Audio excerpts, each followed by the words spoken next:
Hi hello welcome to Adaab TV. నేను మీ journalist Sai. ఈరోజు మనతో పరిచయం అక్కర్లేని పేరు, భయం అంటే అర్థం తెలియని వ్యక్తి. ఎవరినైనా ఎదిరిస్తారు, ఏమన్నా మాట్లాడతారు. తప్పు అయితే ఎంత దూరం అన్నా వెళ్ళి నిలబెడతారు. ఈ పాటికి దాదాపుగా అర్థమై ఉంటుంది. రమ్యారావు గారు మనతో ఉన్నారు. సీనియర్ నాయకులు కాంగ్రెస్ పార్టీలో ఉన్నారు. సో మేడంతో చాలా విషయాలు మాట్లాడాలి. ప్రజలందరూ డైరెక్ట్గా అడగాల్సిన క్వశ్చన్స్ కొన్ని ఉన్నాయి. మా ద్వారా అవి ఈరోజు మనం రమ్యారావు గారిని అడగబోతున్నాం. నమస్తే మేడం. నమస్కారం అండి. ఎలా ఉన్నారు? బాగున్నానండి. Right madam. సో ముందుగా మనం ఒకసారి బీఆర్ఎస్ పార్టీ గురించి మాట్లాడుకుందాం. సో ఈ మధ్య కాలంలో కవిత మళ్ళీ రీసెంట్గా యుఎస్ వెళ్ళారు.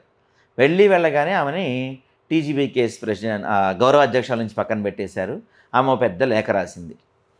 అంటే కవిత యుఎస్ వెళ్ళిన ప్రతిసారి ఏదో కుట్ర జరుగుతుంది. ఆమె పార్టీకి వ్యతిరేకంగా ఎన్ని మాట్లాడినా సస్పెండ్ మాత్రం చేయట్లేదు. అట్లా జరుగుతున్నారు. అసలు ఏం జరుగుతుంది? ఎందుకు సస్పెండ్ చేయకుండా పక్కన పెట్టకుండా ఎందుకు ఈ డ్రామా నడుస్తుంది? బీఆర్ఎస్ పార్టీల డ్రామా ఎవరిదో మా కాంగ్రెస్ పార్టీకి అవసరం లేదు, నాకు అంతకంటే అవసరం లేదు. ఇంకా వాళ్ళ పార్టీలో ఇప్పుడు మా పార్టీలో అయితే మా హైకమాండ్ ఏఐసిసి అయినా పీసీసీ అయినా మా ముఖ్యమంత్రి రేవంత్ రెడ్డి గారు ఏ కాల్ ఇచ్చినా ఏ చేయమన్నా మేము పార్టీ గైడ్లైన్స్లోనే పనిచేస్తాం. కానీ 10 సంవత్సరాలు బీఆర్ఎస్ పార్టీ అధికారంలో ఉండి అప్పుడు అధికారాన్ని అనుభవించిన వాళ్ళు ఇప్పుడు విచిత్రంగా మాట్లాడుకుంటూ మళ్ళొక్కసారి కూడా అధికారం కోసమా ఆధిపత్యం కోసమా ప్రజల్ని పక్కదారి పట్టించే విధంగా మాట్లాడుతున్నారు. మరి కుటుంబ సమస్య అయితే ఇంటర్నల్గా వాళ్ళు ఫామ్ హౌస్లోనో ఇంట్లోనో కూర్చొని మాట్లాడుకోవాలి. కానీ పార్టీ పరంగా మాట్లాడాల్సిన అంశాలను కూడా బయట మాట్లాడుతున్నారు. ఇంకా కుట్ర అని అంటే అసలు పార్టీకి సంబంధించింది ఎవరైనా మేము కూడా మా కాంగ్రెస్ పార్టీలో మేము ఏదైనా చెప్పాలనుకుంటే కూడా మీటింగ్లో ఇంటర్నల్గా చెప్పుకుంటాం. బయటకు వచ్చి మీడియాకు ఎక్స్ప్రెస్ చేయం కదా. మరి ఏ పార్టీలైనా అలాగే ఉంటుంది. కానీ ఇక్కడ మాత్రం ఇంకా మేము అధికారంలో ఉన్నాం, ఇంకా మేము ముఖ్యమంత్రి పిల్లలమే అనుకునే విధంగా మాట్లాడుతున్నారు. ఆ మాట్లాడే దాంట్లో మరి గతంలో మేము 10 సంవత్సరాలు అధికారంలో ఓడిపోయినా గెలిచినా ఇప్పటికీ స్టిల్ పదవులు అనుభవించుకుంటూ కూడా మళ్ళీ కొంతకాలము ప్రజలకు సేవ చేసుకుందాము, నియోజకవర్గానికి కానివ్వండి, రాష్ట్ర ప్రజలకు కానివ్వండి, రాష్ట్ర నాయకులు కదా వాళ్ళు, సేవ చేసుకుందాము. మరి ఇప్పుడు కాంగ్రెస్ పార్టీ అధికారంలోకి ఉంది కాబట్టి అవసరమైతే సలహాలు సూచనలు లేకుంటే చేదోడు వాదోడు ఉందాము అనకుండా ఇష్టం వచ్చిన రీతిగా ప్రజలను కాదు, ముఖ్యంగా వాళ్ళ పార్టీల పనిచేస్తున్న నాయకులను, చిన్న స్థాయి నుంచి పెద్ద స్థాయి నాయకులను గందరగోళపరిచే విధంగా వాళ్ళ వ్యవహారం జరుగుతూ ఉంది. ఇక ఫస్ట్ మాట్లాడింది అక్కడ మీరు అన్నట్టు కవిత. అక్కడ కుట్ర చేస్తే కవిత మాట్లాడిందా, కవిత మాట్లాడుతున్నందుకు కుట్ర జరుగుతుందా, అది వాళ్ళకు సంబంధించిన వ్యవహారం. ఏది ఏమైనప్పటికీ 10 సంవత్సరాలు అధికారం అనుభవించి మళ్ళొక్కసారి కూడా ప్రజలను బీసీ వాదము, ఆ బీసీ వాదాన్ని అదొక నాదంగా ఎత్తుకొని నాదస్వరం ఊదితే పాము ఎట్లా డ్యాన్స్ చేస్తుందో ఆ విధంగా మళ్ళొకసారి నాదాన్ని ఎత్తుకొని మళ్ళీ కూడా బీసీలను తిప్పుకునే విధంగా ప్రజలను మభ్యపెట్టే విధంగా మాట్లాడడం కరెక్ట్ కాదు. ఈ వాదం మంచిదే, ఎవరమైనా మనం బీసీలకు సపోర్ట్ చేయాల్సిన అవసరం ఉంది రిజర్వేషన్ పరంగా. కానీ 10 సంవత్సరాల అధికారంలో ఉన్నప్పుడు అప్పుడు బీసీ రిజర్వేషన్ గురించి అక్కడ కేసీఆర్ గారు తగ్గిస్తున్నప్పుడు అప్పుడు ఎందుకు మాట్లాడలేదు? ఇప్పుడు టీజీబీకి గౌరవ అధ్యక్షురాలిగా తనను తప్పించగానే అది కుట్ర అనడము, అది నేను లేనప్పుడు జరిగింది, అది ఎన్నిక కరెక్ట్ కాదు అని మాట్లాడడము, అది ఎంతవరకు సబబు? మరి ఇప్పుడు కవిత మాట్లాడుతుంది కరెక్టే కావచ్చు, నేను లేనప్పుడు ఎన్నుకోవడం ఏంటి అని. మరి కవిత తెలంగాణలో మన దేశంలో ఉన్నప్పుడు వాళ్ళ పార్టీకి వ్యతిరేకంగా మాట్లాడింది కాబట్టి మరి వాళ్ళు ఆ రకంగా డెసిషన్ తీసుకున్నట్టు ఉంటున్నారు. మరి సస్పెండ్ చేయడం అనే వ్యవహారం మటుకు కవిత సస్పెండ్ చేయాలి అనే ఇంటెన్షన్ తోటే వ్యవహారం నడుపుతుంది. సస్పెండ్ చేయొద్దు, ఆమెకు ఆమె వెళ్ళిపోవాలనే విధంగా వాళ్ళ వ్యవహారం నడిపిస్తున్నారు. ఏది ఏమైనా ఒక అధినేత, తండ్రి ఒక మాజీ ముఖ్యమంత్రి, ఆయన తీసుకున్న నిర్ణయం మంచైనా చెడ్డైనా అక్కడ పార్టీల ఈ కుటుంబ రాజకీయాల్లో ఉన్న వాళ్ళు కానివ్వండి, పార్టీలో ఉన్న వాళ్ళు కానివ్వండి, శిరసావహించాల్సిన అవసరం ఉంది. వాళ్ళ ఇంటర్నల్ పార్టీ మీటింగ్ జరుగుతున్నప్పుడు అప్పుడు కేసీఆర్ గారు తీసుకున్న నిర్ణయాలు ఏమన్నా బాలేవు అన్నప్పుడు అప్పుడు అక్కడ చెప్పుకోవాలి. కానీ నాకు ఒక్కరే నాయకుడు, మిగతా పార్టీలు ఉన్న నాయకులు ఎవరు నాయకులు కాదు అని అన్నట్టు వాళ్ళని కించపరిచే విధంగా మాట్లాడడము అది సరికాదు అని నేను అనుకుంటున్నాను. ఓకే మేడం, మీరు చిన్నప్పటి నుంచి ఆ కుటుంబానికి దగ్గరగా ఉన్నారు. సో అన్నిసార్లు మీరు వాళ్ళని దగ్గర నుంచి చూసుంటారు. సో కేసీఆర్ గారు ఎన్నో సమస్యల్ని గతంలో సాల్వ్ చేస్తుంటారు, ఆయన ఎన్నో విషయాల్ని చూసుంటారు. కానీ ఎన్నడూ లేనంతగా కవిత నేను స్వయంగా ఇంటికి వచ్చి రాఖీ కడతా అంటే కూడా కేటీఆర్ అందుబాటులో లేకుండా నేను బెంగళూరులో ఉన్నాను, ఇప్పుడు కుదరదన్న పరిస్థితి కనపడింది. సో ఎంతో క్లోజ్గా ఉండేవాళ్ళు, ఎంతో ఐకమత్యంగా ఉండేవాళ్ళు, కనీసం రాఖీ కూడా కట్టుకోనేంత దూరం వాళ్ళ మధ్య ఎందుకు వచ్చింది? కేవలం పదవి అధికారం కోసమేనా? నాకు అదే అర్థం కాని విషయం అండి. అసలు మన తెలంగాణ కానీ కాకుండా దేశవ్యాప్తంగా ఎవరమైనా రాఖీ పండగ అన్నదమ్ముల క్షేమం కోసము ఒక సోదరిగా కడతారు రాఖీలు. కానీ ఎవరమైనా ఒకసారేమో ఇన్ఫర్మేషన్ లేకుండా కట్టడము, ఈసారి మటుకు ఇన్ఫర్మేషన్ ఇచ్చి కడతా అనేది అది మరి దేనికి సంకేతం? ఎవరమైనా సంబంధ బాంధవ్యాలు మంచిగా ఉన్నప్పుడు ఇప్పుడున్న బిజీ షెడ్యూల్లో అంతకుముందు ఎవరమైనా రాఖీ పండుగ వచ్చింది అంటే డెఫినెట్గా అక్కా చెల్లెలు వచ్చి రాఖీ కడతారు ఆ రోజు అని ఇన్ఫర్మేషన్ లేకపోయినా సోదరులు అందరూ కూడా చూస్తారు. ఇప్పుడున్న బిజీ షెడ్యూల్లో అందుకని ఎవరైనా ఎవరి ఇంటికి వద్దామన్నా ఎవరు ఇదైనా కానీ ఇన్ఫర్మేషన్ ఇచ్చి వెళ్తారు. కానీ నేను రాఖీ కడతా అని మెసేజ్ పాస్ చేయడము, నేను అవుట్ ఆఫ్ స్టేషన్ అని అక్కడ నుంచి రిప్లై రావడము, మరి గతంలో లేనిది ఇప్పుడు ఎందుకు జరుగుతుంది? గతంలోనేమో ఆ ప్రగతి భవన్లో అదో సినిమా షూటింగ్ల వల్ల ఆ రాఖీ సెలబ్రేట్ చేసేవాళ్ళు. బతుకమ్మ కానీ రాఖీ కానీ అసలు ఇంకా ప్రగతి భవన్లో తప్ప దేశవ్యాప్తంలో ఎక్కడ జరగదు రాఖీ పండగ, బతుకమ్మ పండగ అనే విధంగా దాన్ని టోటల్ ఆల్ ఎలక్ట్రానిక్ మీడియాకు విజువల్స్ ఇచ్చేవాళ్ళు. అప్పుడు ఎవరు అడిగారు? ఏ మీడియా విజువల్స్ ఏమంది? వీళ్ళు రాఖీ కట్టుకుంది. ఇప్పుడు మళ్ళీ నేను వస్తా అని ఇన్ఫర్మేషన్ ఇచ్చుకున్నది బయటికి లీక్ చేయడం ఎందుకు? బయటికి లీక్ చేయడం ఎందుకు? నేను అవుట్ ఆఫ్ స్టేషన్ అని ఆయన లీక్ చేయడం ఎందుకు? అంటే దాన్ని బట్టి మనం అర్థం చేసుకోవాలా అక్కడ వాళ్ళది రిలేషన్ ఏ విధంగా ఉంది ఇప్పుడు అనేది ప్రజలందరికీ కూడా అర్థమవుతుంది.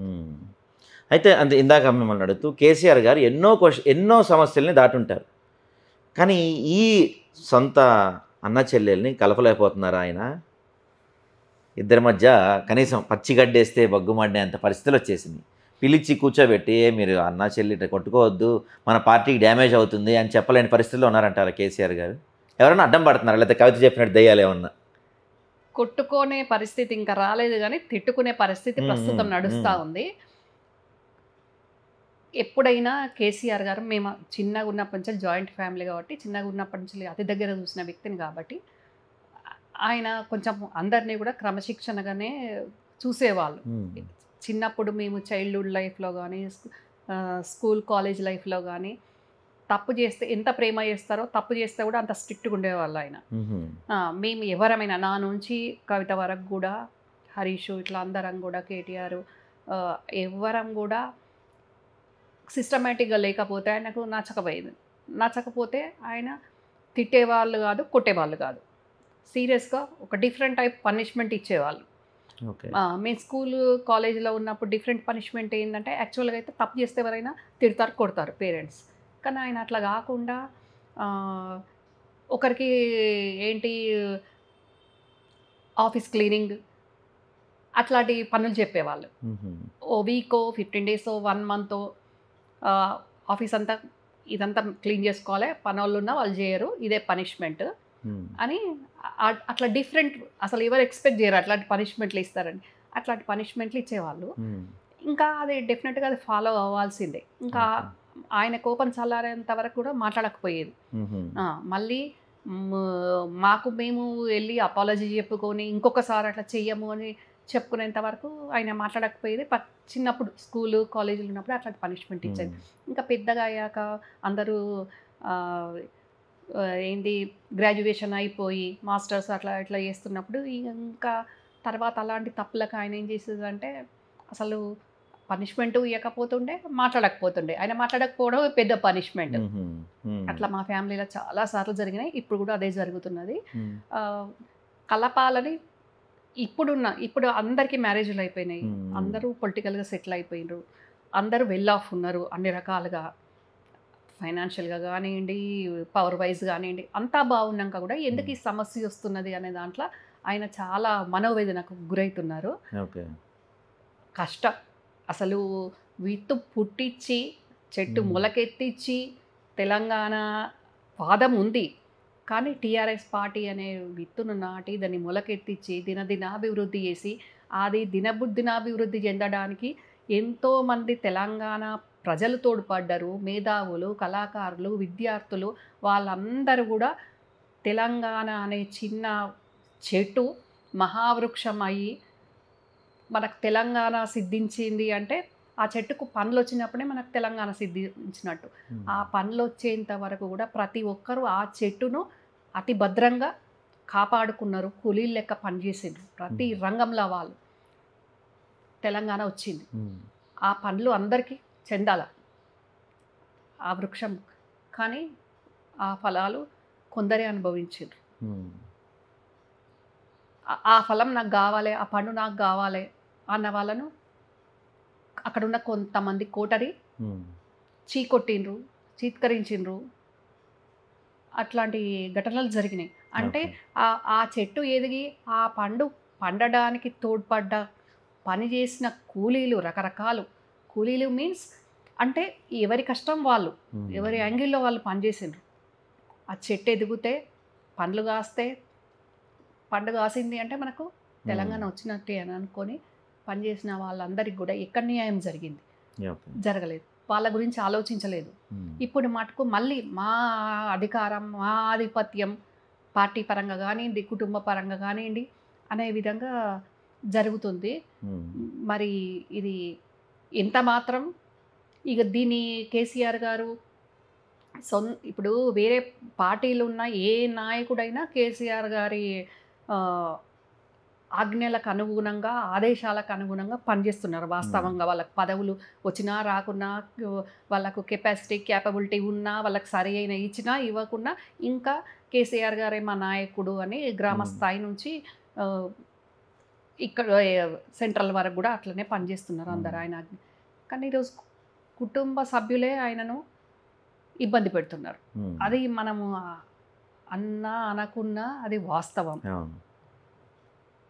మరి ఈరోజు ఒక 70 ఏళ్ళు దాటి 72, 73 సంవత్సరాల ఉన్న పెద్ద మనిషిని తెలంగాణ కొట్లాడి నేను తెచ్చినా అని ఎవరెస్ట్ శిఖరంకి ఎత్తిన ఆయనను ఈరోజు పాతాళంలోకి పడేసింది ప్రజల, పార్టీలు ఉన్న వాళ్ళ సభ్యుల, లీడర్ల, కుటుంబ సభ్యుల, ఎవరి వల్ల జరిగింది ఇది?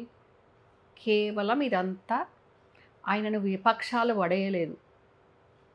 ఈ కుటుంబ సభ్యులు చేస్తున్న వ్యవహారం వల్లనే పార్టీ పడిపోయింది.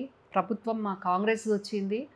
ఇక్కడ మా నాయకుడు రేవంత్ రెడ్డి గారు ప్రజలకు నేను గట్టిగా కాంగ్రెస్ పార్టీని ఆదరించండి, మళ్ళీ ఇందిరమ్మ రాజ్యం తెస్తాము, నేను మీకు చేదోడు వాదోడు ఉంటా అని రేవంత్ రెడ్డి గారు ఇచ్చిన భరోసాతోటి ప్రజలందరూ కూడా వీళ్ళతోటి విసిగిపోయి ఇంకా అప్పుడు కాంగ్రెస్ పార్టీకి ఆదరించిండ్రు.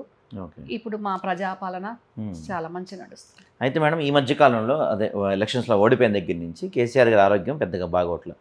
నిన్న కూడా కొంచెం బాగాలేదన్నట్టుగా వార్తలు వినపడుతూ ఉన్నాయి. సో అంటే కేసీఆర్ గారి ఆరోగ్యం మీరు అన్నట్టు 73 అంటే పెద్ద వయసేం కాదు, చాలామంది తిరుగుతున్నారు ఆ వయసులో కూడా. ఇంత తక్కువ వయసులోనే ఆయన పదే ఈ మధ్య కాలంలో పదే సిక్ అవుతున్నారు.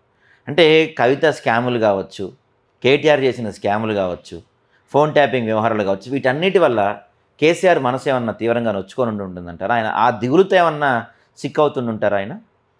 డెఫినెట్గా మరి ఇప్పుడు మానసిక వేదననే ఎవరికైనా కానీ అది వర్తిస్తుంది. సొంత కూతురే ఇబ్బంది పెడతా ఉంటే ఇంకా అంతకంటే మనోవేదన ఏముంటుంది? ఆయన ఎవరికి చెప్పుకోవాలా? ఎట్లా చెప్పుకోవాలా? ఒక 4 రోజులు మరి ఇంటర్నల్‌గా కవిత ఎప్పుడైతే స్కామ్ చేసింది అనేది బయట ఢిల్లీ నుంచి సోర్స్ ద్వారా కేసీఆర్ గారికి తెలిసి, ఎందుకు చేసినావు అని మందలిచ్చి, ఈ స్కామ్ చేయకముందు నుంచే కవిత మీద ఒక కన్ను ఉండేది కేసీఆర్ గారికి. చేయక ముందు నుంచే? చెయ్యకముందు నుంచే కవిత మీద ఒక కన్ను ఉండేది. ఎప్పుడు కనిపెట్టేవారు ఆయన. ఆ! ఏం చేస్తదో, ఏం చేస్తదో అనే భయం ఆయనకి ఎప్పుడు ఉండేది. ఉండి కూడా ఆయన కవితను టెస్టింగ్ చేసేవాళ్ళు. కవిత హైదరాబాద్‌లో ఉందా, నిజామాబాద్‌లో ఉందా అని కనుక్కోవడానికి ఫోన్ చేసి ఇమ్మీడియేట్‌గా ఉన్నది ఉన్నట్టు కాల్ బ్యాక్ చేయమంటే ఆయన సెల్ ఫోన్ ద్వారా కాల్ బ్యాక్ చేస్తే నమ్మకపోయేవాళ్ళు. నేను నిజామాబాద్‌లో ఉన్నా అని కవిత చెప్తే ల్యాండ్ ఫోన్ నుంచి నాకు కాల్ చెయ్యి అని అనేవాళ్ళు. అంటే ల్యాండ్ ఫోన్ నుంచి అయితే నిజంగా నిజామాబాద్ నుండే వస్తుంది కాలు అని. అంటే ఇక్కడ ఉండి కూడా నిజామాబాద్‌లో ఉన్నా అని చెప్పడానికి అవకాశం ఉంటుంది కాబట్టి ఆ రకంగా అంటే ఆ రకంగా ఆయన ఫాలో అప్ చేసిండ్రు కవితని కొంచెం జాగ్రత్తగానే. అయినా కూడా ఒక ముఖ్యమంత్రిగా చాలా బిజీ ఉంటుంది కాబట్టి క్షణం చేయలేరు కదా. ఇంకా ఈ ఎంపీ దానికి తోడు ఢిల్లీలో ఉంది. ఈ రకంగా స్కామ్‌లో కవిత ఇన్వాల్వ్ అవుతుందని ఆయన గెస్ చేయలేదు. కానీ కేసీఆర్ గారిని ఒక నీడలాగా ఉన్న శకునిగాడు కవితను లిక్కర్ స్కామ్‌లో ఇన్వాల్వ్ చేస్తారని కేసీఆర్ గారు ఊహించలేకపోయినరు, కనిపెట్టలేకపోయినరు. ఓకే. అంటే ఇంటి దొంగని ఈశ్వరుడైనా పట్టడు అన్నట్టు నా నీడలాగున్నాడు అని అనుకున్నారు కానీ కట్టపలాగా వెన్నుపోటు పొడుస్తాడు అని కేసీఆర్ ఊహించలేదు. కవిత ఇంకా ఈ నాన్న తర్వాత నేనే ముఖ్యమంత్రి కావాలన్న అత్యాశతోటి వెనక ముందు మంచి చెడ్డ చూసుకోకుండా ఆ శకునుగాడు చెప్పగానే లిక్కర్ స్కామ్లో ఇన్వాల్వ్ అయిపోయింది. కానీ నన్ను ఇన్వాల్వ్ అవ్వమంటున్నాడు. వాడు కూడా అప్పుడు రాజ్యసభ ఎంపీ కదా సంతోష్ కూడా. మరి వాడు అవ్వకుండా ఆ స్కామ్లో నన్ను అవ్వమంటున్నాడు అంటే మరి నేను ఒక ఆడపిల్లను ఏమైనా ఇబ్బంది జరిగితే ఎట్లుంటుంది అని కవిత వెనక ముందు చూసుకోకుండా ఎవరికి చెప్పకుండా ఇన్వాల్వ్ అయిపోయింది, ఇరికిపోయింది. ఒక ఆడపిల్ల తిహార్ జైలుకి వెళ్ళే పరిస్థితి కల్పించిన నీచ నికృష్టుడు ఈ శకునిగాడు. వాడి వల్ల తెలంగాణలో ఆడవాళ్ళకు కూడా ఒక రకంగా ఇది అవమానకరంగా ఇబ్బందికరంగా జరిగిన చర్యనే. ఓకే. మరి ఇప్పుడు ఆ శకుని అంటే సంతోష్ ఎవరైతే ఉన్నాడో కేసీఆర్కి ఇప్పుడు దాదాపుగా ఆయనే 24 గంటలు పక్కన ఉంటున్నారు. కేసీఆర్కి మెడిసిన్స్ ఇవ్వటం కానీ ఏదైనా ఆయనే చూసుకుంటున్నాడు. హరీష్ రావు కానీ కేటీఆర్ కానీ ఆఖరికి కవిత ఇప్పుడు ఎలాగో యాక్సెస్ లేదనుకోండి, వీళ్ళు ఎవరో కేసీఆర్ని కలవాలన్నా ఆయన త్రూనే కలవాల్సిన పరిస్థితులు ఉంటాయని చెప్తున్నారు. కానీ ఆ శకుని మొత్తం ఫ్యామిలీని అంటే ఇబ్బంది పెడుతున్నప్పుడు కేసీఆర్ ఆరోగ్యం పైన కావచ్చు, కేసీఆర్ వాటిపైన కావచ్చు ఆయన ఏమైనా ప్రభావం చూపుతున్నాడు అనిపిస్తుందా మీకేమన్నా? డెఫినెట్గా చూపించే అవకాశం ఉంటుందండి. ఇప్పుడు ఒక మధ్య తరగతికి ఉన్న వాళ్ళమే మనకు హోమ్ వర్కర్స్ని పెట్టుకుంటాం. మనకి ఏదైనా సిక్ అయినప్పుడు వాళ్ళు వెన్నంటి ఉంటారు. అట్లాంటి కేసీఆర్కు ఒక ముఖ్యమంత్రికి మంది మార్బలం ఎంత ఉంటుంది. అలాంటి ఆయనకు వీడు మందు బిల్లలు ఇవ్వాల్సిన అవసరం ఏముంటుంది అంటే అదొక కోటరీ, అదొక మయసభలాగా నడిపించిండ్రు. ఇంకా వాడి నటన అనుకోనిండి అసలు నాకు తెలిసి టాలీవుడ్లో బాలీవుడ్లో నానంత నటించే వాళ్ళు ఎవరు ఉండరు. టాలీవుడ్ బాలీవుడ్ వాళ్ళు ఎవరన్నా అవసరం అనుకుంటే వీడిని తీసుకోవచ్చు, అంత బాగా నటిస్తాడు వాడు. వాని నటనకు కేసీఆర్ గారు ఎంతటి వాళ్ళకైనా ఏదో అన్నట్టు వాని ట్రాప్లో మరి వాడు ఏ రకంగా ఏం చేసిండో, డాక్టర్స్ అడ్వైజ్ చేసిన మందు బిల్లను మార్చి ఏ మందు బిల్ల ఏం మాయ చేసిండో తెలియదు కానీ ఆ రకంగా జరిగింది. ఇంకా ఇప్పుడు కేసీఆర్ గారికి కొంచెం హెల్త్ ఇష్యూస్, డయాబెటీస్, బీపీ అలాంటివి కూడా ఉంటాయి కాబట్టి జనరల్గా మనకు టెన్షన్లో ఉన్నప్పుడు మామూలుగా మనం కూడా ఇరిటేషన్ ఉంటుంది, ఫ్రస్ట్రేషన్ ఉంటుంది, రకరకాలుగా ఉంటుంది కదా. మరి ఎన్నో ఇబ్బందులు, ఇప్పుడు అధికారంలో లేదు, కవిత జైలుకి వెళ్ళి వచ్చినాక కూడా కొంచెం సైలెంట్గా ఉండమంటే కూడా ఉండట్లేదు. ఇప్పుడు పార్టీని బలోపేతం చేసుకుందాం, మళ్ళీ అధికారంలోకి వచ్చే విధంగా కలిసి పని చేసుకుందాము అని అంటే ఆ రకంగా కాకుండా అందరు ఒకటైతే నేను ఒకటి అని అన్నట్టు కవిత వ్యవహారానికి ఆయన చాలా తీవ్ర మనోవేదనతోటి ఉన్నారు. ఈ ఓకే. కవిత వల్ల నాకు ఎప్పుడు ఇబ్బందేనా ఉమ్, అనే ఉమ్, విధంగా ఆయన చాలా బాధపడుతున్నారు.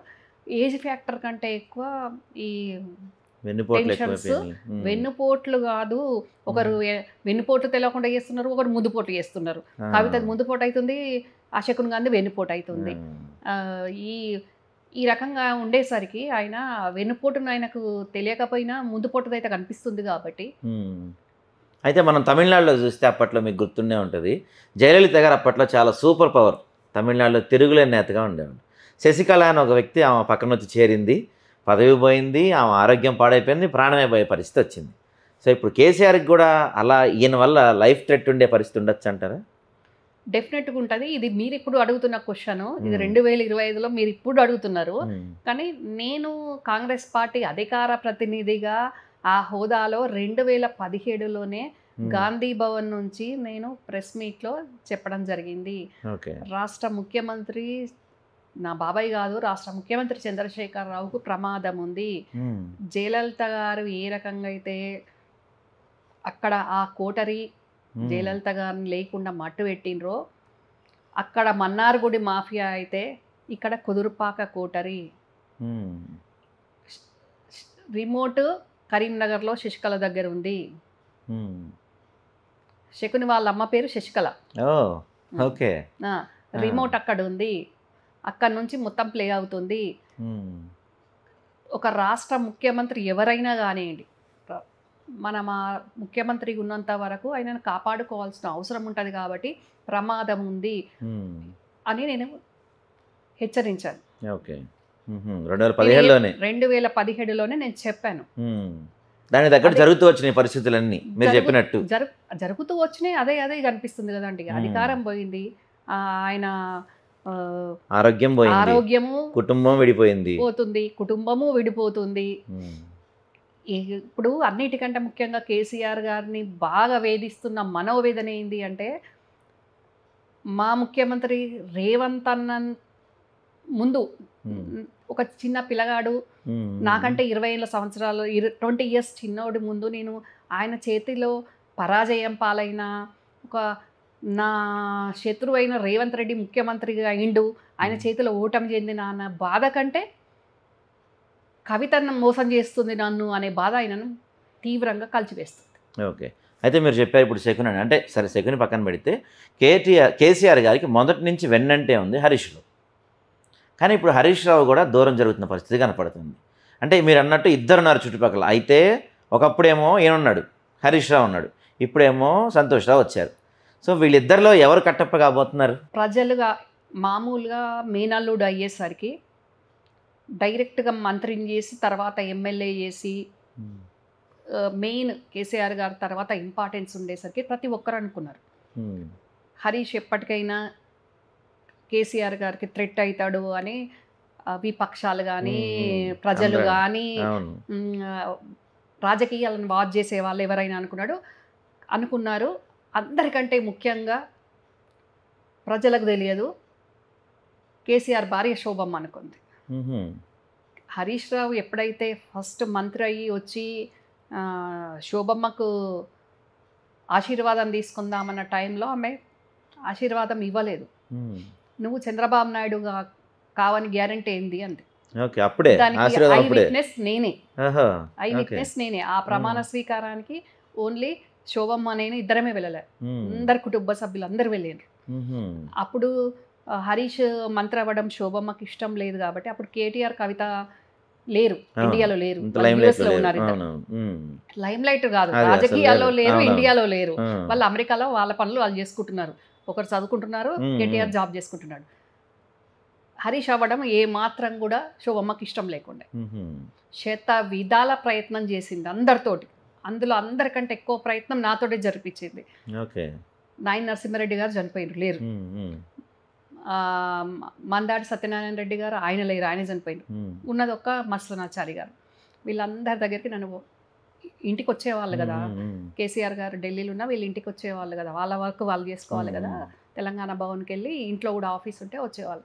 వచ్చినప్పుడు వెళ్ళి మాట్లాడు, నాకు హరీష్ అవ్వడం ఇష్టం లేదు, వెళ్ళి మాట్లాడు అంటే, మరి బాబాయ్ సెంట్రల్ మినిస్టర్ అయిన అవుతాడు కదా, మరి ఇక్కడ కూడా చూసుకునేడానికి ఉండాలి కదా, మరి రాము లేడు, ఈ హరీష్ మన కుటుంబ సభ్యుడే మనోడే కదా అని అంటే ఆమెకు ఏమాత్రం ఇష్టం లేకుండా సమస్య లేదు, అవసరమైతే సిద్దిపేటకి వెళ్ళి నేను నిలబడతా అంటే అప్పుడు సిద్దిపేట సీట్ ఖాళీ అవుతుంది కదా, ఒకరు ఉండాలి కదా, ఎవరో ఒకరు నమ్మకమైన వ్యక్తి అని, నేనైనా నిలబడతా అవసరమైతే రామును పిలిపిస్తా, కానీ హరీష్ అవ్వడానికి క్వశ్చనే లేదు, నాకు ఇష్టం లేదు అని ఆమె శత విధాలుగా ఫోర్స్ చేసి అడగమంటే నేను అడిగాను. మందాడి సత్యనారాయణ రెడ్డి గారిని అడిగిన. కేసీఆర్ గారి మాటే శిరోధార్యం, ఇలా మా సార్ ఒకసారి డిసైడ్ అయిందంటే అన్ని మంచి చెడ్డ ఆలోచించే నిర్ణయం తీసుకుంటారు, మేము సార్కు వ్యతిరేకంగా మాట్లాడే పరిస్థితి లేదని మందాడి సత్యనారాయణ రెడ్డి గారు అన్నారు. శోభమ్మ అంటే మాకు గౌరవమే కానీ ఈ విషయంలో మేము సార్తో మాట్లాడలేమని సత్యనారాయణ రెడ్డి గారు అన్నారు. నాయన నరసింహారెడ్డి గారు కూడా అదే మాట అన్నారు. మసనాచారి గారు కూడా లేదు, మేడమే సార్తో మాట్లాడుకోవాలి కానీ అంత మాట్లాడే శక్తి మాకు లేదు అని వాళ్ళు అన్నారు. వాళ్ళందరూ చెప్పింది నేను ఈమెకు చెప్పాను. వాళ్ళందరూ కూడా కుదరదు అంటున్నారు, ఇంకా నువ్వు డైరెక్ట్ మాట్లాడుకోవాల్సిందే, ఇంకా ఆల్రెడీ డిసైడెడ్ అయిపోయారు, అనౌన్స్ చేయడం ఒకటే ఉంది అని నేను చెప్పాను. అప్పుడే ఆ రకంగా తీవ్రంగా లాస్ట్ మినిట్ హరీష్ ప్రమాణ స్వీకారం చేసేంత వరకు కూడా, రాజభవన్ వాళ్ళకు వెళ్ళేంత వరకు కూడా ఆమె ప్రయత్నించింది, కానీ అది కుదరలేదు. ఇంకా ఆమె బాధపడిపోతుంటే నేను కూడా ఆమెతో పాటు ఇంట్లో ఉండాల్సి వచ్చింది. నేను అప్పుడు రాజ్భవన్కి వెళ్ళలేదు. ఆ రకంగా కుటుంబ సభ్యులందరూ, ఈవెన్ మా హస్బెండ్ కూడా హరీష్ ప్రమాణ స్వీకారానికి వెళ్ళారు. సో అయితే హరీష్ రావుని తగ్గించడం కోసమే సంతోషం తీసుకొచ్చారా? ఎగ్జాక్ట్లీ, ఇది 100% వాస్తవం. అది ఇప్పుడు హరీష్ మినిస్టర్ అయ్యాక కాదు, కేసీఆర్ గారు ట్రాన్స్పోర్ట్ మినిస్టర్ ఉన్న టైంలోనే 97, 99 ఆ టైంలోనే జరిగింది. అంటే హరీష్ చదువుకుంటున్నప్పటి నుండి కూడా బాబాయ్ దగ్గర, స్కూలింగ్ అయిపోయాక కాలేజ్ టైంలో బాబాయ్ దగ్గర ఉన్నప్పుడు ఇంకా యాక్టివ్ ఉన్నాడు, చదువుకుంటున్నాడు. నాకు కూడా ఒకరు కేటీఆర్ అప్పుడు గుంటూరు విజ్ఞానంలో చదువుకునేది, కవిత చిన్నపిల్ల, నేను కూడా కాలేజీకి వెళ్ళేదాన్ని. ఇంకా ఎవరు బిజీలో వాళ్ళం ఉన్నాం కాబట్టి, ఒక మగపిల్లాడు ఉండాలి కాబట్టి, చేతి కింద ఉండాలి కాబట్టి, అప్పుడు కేసీఆర్ గారు ట్రాన్స్పోర్ట్ మినిస్టర్ కాకముందు ఎమ్మెల్యేనే కదా, సో అందుకని హరీష్ అన్ని రకాలుగా చేదోడు బాదోడుగా ఉండేవాళ్ళు. ఆ తర్వాత హరీష్ మ్యారేజ్ అయిపోయాక కొంచెం ఇంకా టైం ఇస్తాడో ఇవ్వడో అనే దాంట్లో అనుకున్నారు, కానీ అయినా కూడా హరీష్ ఫుల్ ఫ్లెడ్జ్ టైం ఇచ్చాడు. అయినా కూడా ఈ సంతోష్ని ఎంటర్ చేశారు. అంటే హరీష్కు ఇన్వాల్వ్మెంట్ ఎక్కువ అయిపోతుంది, హరీష్కు కేసీఆర్కి ఇంటిమస్ ఎక్కువ అయిపోతుంది, అంతా ట్రాన్స్పోర్ట్ మినిస్టర్ ఉంటే మొత్తం టోటల్గా కేసీఆర్ గారు హరీష్కి అన్నీ చెప్పడము అనేది వాళ్ళకి నచ్చక, ఇంకా వాళ్ళు మాట్లాడేసుకొని అమెరికా నుంచి కవిత శోభమ్మ మాట్లాడేసుకొని సంతోష్ ఇషకుని కానీ ఇన్వాల్వ్ చేయడం జరిగింది. అప్పుడు 99లోనే అప్పటి నుంచే స్టార్ట్ అయింది. కొత్తగా ఇది ఇప్పుడు మంత్రికి ఇస్తే అని కాదు, అప్పటి నుంచి ఇప్పటి వరకు స్టిల్ నడుస్తూనే ఉంది. ఓకే, సో ఇదంతా కేసీఆర్ గారికి తెలీదు. కేసీఆర్ గారికి అసలు ఏం జరుగుతుంది కుటుంబంలో అని చాలా విషయాలు తెలియదు. అయ్యో, దేశం మొత్తం రాష్ట్రం మొత్తం తెలిసిన వ్యక్తికి కుటుంబం తెలియదు. 100కు 70% ఆయనకు తెలియని కుటుంబంలో చాలా కుటుంబ పరంగా, రాజకీయ పరంగా చాలా చాలా జరుగుతాయి. ఇప్పుడు కొన్ని నేను ఇప్పుడు బయటికి చెప్తే ఈ రకంగా ఆయనకు తెలుస్తుందేమో కానీ నేను అట్లా ఇంకా చెప్పని చాలా చాలా చాలా ఉన్నాయి, ఆయనకు తెలియకుండా జరిగినాయి చాలా ఉన్నాయి. ఆ రకంగా అక్కడ శోభమ్మ శకుని సంతోష్ గారు అట్లా మేనేజ్ చేస్తారు. ఓకే, అయితే ఓ రకంగా చెప్పాలంటే ఎగ్జాంపుల్ నేను ఏం చెప్తానంటే, మీరు అడిగినట్టు కేసీఆర్కి దేశమంతా జరిగేది తెలుస్తుంది కానీ కుటుంబంలో జరిగేది తెలియదు అంటే, 6 months బ్యాక్ మా మేనత్త చనిపోయారు ఒకరు. ఆమంటే కేసీఆర్ గారికి చాలా ఇష్టం, సకలమ్మ ఆమె పేరు. ఆ మేనత్త ఇంట్లో ఉండి బాబాయ్ చదువుకున్నారు కూడా. యాక్చువల్గా కుటుంబ సభ్యులు అంటే ఆయనకు చాలా ఇష్టం, అందులో అక్కలంటే ఇంకా చాలా ఇష్టము, ఆడపిల్లలంటే చాలా ఇష్టం. సో నాన్నకు కానీ బాబాయ్ కానీ అట్లానే ఉండేది. మా నాన్న లేరు ఇప్పుడు, సో బాబాయ్ అక్క చెల్లెలు అంటే చాలా ఇష్టం. అయితే ఆ మీనత్తకి తను చనిపోకముందు 2 years back corona, second corona టైంలో అప్పుడు చాలా సిక్ అయింది ఆమె. సికింద్రాబాద్ యశోదలా ఉంది. ఓకే. ఉన్నప్పుడు ఒక పెళ్లి కాని అబ్బాయి 25 ఇయర్స్ అబ్బాయి ఆమె మనమడు. ఆ సింగిల్ ఆ అబ్బాయే ఒక నాకు తెలిసి 1 వీక్ టు 10 డేస్ కావచ్చు. మా మేనత్తని ఆ ఒక్క సింగిల్గా ఆ అబ్బాయే మొత్తం టేక్ కేర్ చేసాడు. ఆ అబ్బాయి శోభమ్మకి ఫోన్ చేసి నానమ్మ సిక్ అయింది ఇట్లా ఉంది అని అంటే ఫోన్లోనే మాట్లాడింది. కానీ ఒక ఇప్పుడు రేవంత్ అన్న కుటుంబంలో ఏదైనా వచ్చిందంటే డైరెక్ట్ రేవంత్ అన్ననే వెళ్తున్నాడు వాళ్ళ ఫ్యామిలీలో ఎవరికి ఏమైనా కానీ. అక్కడ పెట్టాల్సిన మంది మార్బలం పెడుతున్నాడు, టేక్ కేరింగ్ తీసుకుంటాడు. కానీ ఇక్కడ సొంత అక్క సిక్ అయితే కేసీఆర్కి తెలియదు అసలు. కేసీఆర్కి తెలియదు. ఓకే. అనుకోకుండా అదే టైంలో మా హస్బెండ్కు చెయ్యి ఫ్రాక్చర్ అయింది. చెయ్యి ఫ్రాక్చర్ అయితే కరీంనగర్లో చెయ్యి ఫ్రాక్చర్ అయితే మేము హైదరాబాద్ సికింద్రాలని అడ్మిట్ చేయాల్సి వచ్చింది యశోదాల్ని. అడ్మిట్ చేస్తే అనుకోకుండా పక్క రూమే. అప్పటి వరకు నాకు మా మేనత్త పక్క రూమ్లో ఉన్నది తెలియదు. ఒక్కటే ఫ్లోర్లో అనుకోకుండా యాక్సిడెంటల్గా పక్క ఫ్లోర్లో పక్క రూమ్లో ఉండాల్సి వచ్చింది. పక్క రూమ్లోనే మీ వాళ్ళు ఉన్నారు అని అడ్మిట్ చేసేటప్పుడు చెప్తే మా వాళ్ళు ఎవరు అని అనేసరికి కేసీఆర్ గారి అక్క అనేసరికి ఏం పేరు అంటే సకలమ్మ అని చెప్పారు. అప్పుడు నాకు తెలిసింది పక్క రూముల్లో ఉన్నాం మేము 4 days ఉన్నాం, మాకంటే ముందు వాళ్ళు ఉన్నారు. అప్పుడు ఆ అబ్బాయి చెప్పాడు, మరి ఏంటి నువ్వు ఒక్కడివే ఉంటున్నావు అంటే అవును నేను ఒక్కడనే ఉంటున్నాను, పెద్దనాన్న బాబాయ్ వస్తున్నారు పోతున్నారు టేక్ కేరింగ్ చేస్తున్నారు కానీ డే అండ్ నైట్ నేనే ఉంటున్నాను అంటే నేను అప్పుడు అన్నాను తాతయ్యకి తెలుసా కేసీఆర్ తాతకంటే తెలియదు అని అన్నాడు. ఏమో తెలుసో తెలియదో నాకు తెలియదు అని అన్నాడు. అన్నాక మనం ఇన్ఫర్మేషన్ ఇవ్వలేదా అని నేను అడిగాను. అడిగితే అప్పుడు చెప్పాడు శోభమ్మ నానమ్మకి ఇచ్చాను, మరి శోభమ్మమ్మ చెప్పిందో లేదో నాకు తెలియదు, అమ్మమ్మనే ఫోన్లో మానిటర్ చేస్తుంది అంటే అమ్మమ్మ వచ్చిందా అంటే రాలేదు అని అన్నాడు. అంటే ఒక తమ్ముడు ముఖ్యమంత్రి ఒక్క మన్మడితోటి ఆమెకు 80 ఏళ్ళ పైన ఉంటాయి. ఆమె ఒక్కటి సికింద్రాబాద్ యశోదల. అదే శకుని కానీ ఫ్యామిలీ కానీ ఇంకా ఏ ఎమ్మెల్యేనో మంత్రో అదే సికింద్రాబాద్ యశోదల అడ్మిట్ అయితే మంది మార్బలం హంగామా ఉంటుంది. కానీ సొంత అక్క అడ్మిట్ అయితే నాకు తెలిసి ఇప్పుడు మనం మాట్లాడుకుంటున్న మీడియా ద్వారా వాయిస్ ఏమైనా రీచ్ అయితే తప్ప కేసీఆర్ గారికి ఆ విషయం తెలియదు. ఇప్పటికీ తెలియదు ఆయనకి. ఇప్పుడు తెలుస్తుంది కావచ్చు, అప్పుడు ఎవరికైతే తెలియదు ఆయనకైతే తెలుస్తుంది. ఆయనకి ఏమైనా దివ్య దృష్టి ఉందా అంటే వాళ్ళ శోభమ్మ చెప్తే తప్ప ఇంకా ఎవరు చెప్పరు. అంతే కదండి. ఈ అబ్బాయి డైరెక్ట్ వెళ్ళి కలవలేడు కేసీఆర్ కు, ఫోను యాక్సెస్ ఉండదు, ఆ శకునిగాడే ఉంటాడు, వాడు రిసీవ్ చేసుకోడు. చెప్తే శోభమ్మ చెప్పాలి అంతే.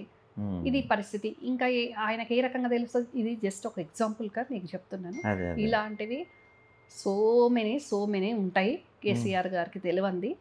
నేను దానికి ఏదో ఫోన్లలో బంధువుల మాట్లాడుకుంటే తెలిసింది కాదు.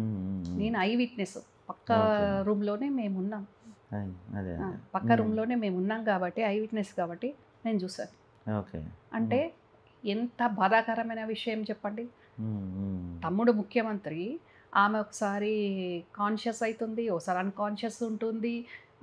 ఆ పరిస్థితిలో ఉన్నప్పుడు కాన్షియస్లో ఉన్నప్పుడు తమ్ముడు ముఖ్యమంత్రి అని గుర్తొచ్చినప్పుడు తమ్ముడు వచ్చి చూడాలని ఏ అక్కకైనా ఉంటుంది కదా. ఆమెకి కిడ్నీ ప్రాబ్లం ఉంది, ఆమె డయాబెటిక్, బీపీ పేషెంట్ అన్నీ ఉన్నాయి ఆమెకు, హార్ట్ ప్రాబ్లం, ఎవ్రీథింగ్ ఆమెకు అన్నీ ఉన్నాయి. ఎప్పుడు ఏమైందో తెలియదు. చాలాసార్లు ఆమె హాస్పిటల్లో అడ్మిట్ అయ్యి చివరి అంచుల వరకు వచ్చి మళ్ళీ బయటకు వచ్చి అట్లా ఎన్నోసార్లు జరిగింది. ఎవరికైనా తమ్ముడు ముఖ్యమంత్రి అన్నప్పుడు రావాలి, చూడాలి, పోనీ వచ్చి చూసే సందర్భాలు లేనప్పుడు ఫోన్లోనన్నా పరామర్శించాలని ఉంటుంది. కానీ అయినా కూడా వాళ్ళు ఏ రోజు కూడా తమ్ముడికి వెళ్ళి తమ్ముడు కలిసిన సందర్భంలో కూడా వాళ్ళు చెప్పుకోలేదు. పోనీ మా తమ్ముడే కదా అని అనుకొని సర్దుకున్నారు. అంటే ఈ రకంగా అక్కడ అట్లా చాలా చాలా చాలా చాలా ఉంటాయండి, చాలా ఇన్సిడెంట్స్ ఉంటాయి. ఇప్పుడు ఈ ఫోన్ ట్యాపింగ్ వ్యవహారం అంటే ఇది వచ్చింది కాబట్టి చెప్తున్నా. ఫోన్ ట్యాపింగ్ అంటే కేసీఆర్కి ఇంట్లో జరిగే విషయాలు తెలియలేదు అన్నారు, కానీ అన్నారు కాదండి, అదే చెప్తున్నారు. అంటే ఈ ఇంత పెద్ద ఫోన్ ట్యాపింగ్ దేశవ్యాప్తంగా చర్చ నడుస్తుంది. పైగా మీ పార్టీయే ప్రధాన ఆరోపణ ఏం చేస్తుందంటే సొంత ఇంటి మనుషుల ఫోన్స్ కూడా విన్నారు అంటుంది. మరి కేసీఆర్కే ఇంట్లో జరిగే విషయాలు తెలియదు. అంటే ఈ స్కాములన్నీ కూడా కేసీఆర్కి తెలియకుండా సంతోష్ రావు లేకపోతే కేటీఆర్ హరీష్ వీళ్ళు చేస్తుంటారా? స్కాములు వేరు, ట్యాపింగ్ వేరు అండి. సరే, ముందు ట్యాపింగ్ గురించి మాట్లాడదాం మనం. ట్యాపింగ్ అంటే వాస్తవంగా కేసీఆర్ గారు 10 ఏళ్ళ ముఖ్యమంత్రి ఉన్నప్పుడు ఆయన అపనమ్మకంతో ఎవరి మీద ఉండరు, అందరి మీద నమ్మకంతో ఉంటారు. ఇందాక ఫ్యామిలీ ఎగ్జాంపుల్స్ చెప్పిన నమ్మకంతో ఉంటారు. అట్లానే ఈ ట్యాపింగ్ వ్యవహారం అనేది బయటికి వచ్చేంత వరకు దీన్ని ఎట్లా చేస్తారు, దీన్ని ఎవరు ఇన్స్ట్రక్షన్స్ ఇవ్వాలి, అసలు ఏంటి అనేది మనకు ఎందుకు తెలుస్తుంది, తెలియదు కదా. సో ఇప్పుడు జరుగుతున్న సినారియోని బట్టి మనకు ఇట్లా పర్మిషన్ తీసుకోవాలి దాంట్లో అది ఇది అనేది వ్యవహారం మనం వింటున్నాం కదా. సో మరి కేసీఆర్ గారు ఇప్పుడు ఇంటెలిజెన్స్ చీఫో డీజీపో ట్యాపింగ్ అనేది ఉంటుంది, అది రాష్ట్ర శ్రేయస్సు కోసం కావచ్చు, ఇంకా రాష్ట్ర భద్రత పరంగా ట్యాపింగ్ చేయాల్సి ఉంటుందని డీజీపో ఇంటెలిజెన్స్ చీఫో ఎవరైనా కేసీఆర్ గారికి చెప్తే చేయండి అని అనిండొచ్చు. మరి ఆయన స్పెసిఫిక్గా ఈ పేర్లు చేయండి అని చెప్పారో చెప్పలేదో మనకు తెలియదు, మనము ఊహించుకొని మాట్లాడడానికి ఉండదు. కానీ ఇప్పుడు అఫీషియల్గా ముఖ్యమంత్రి ఒక కేసీఆర్ అయినా అక్కడ 4 రకాలుగా వ్యవహారాన్ని నడిపించారు. అందులో ఎవరికి ఎవరు నచ్చని వాళ్ళను, ఎవరికి అది కుటుంబ సభ్యులు కానివ్వండి, బయట పార్టీ వాళ్ళు కానివ్వండి, ఎవరి మీద పడితే వాళ్ళ మీద వాళ్ళు చెప్పి ఉండొచ్చు. Okay okay. అంతే ఎందుకండి, నా ఫోన్ కూడా ఇప్పుడు మీరు నాకు ఈరోజు కాల్ చేసిన ఈ నా ఒకటే నెంబర్, నేను ఇది యూజ్ చేసేది, ఇది అందరికి ఇది కూడా తెలిసి నెంబరు.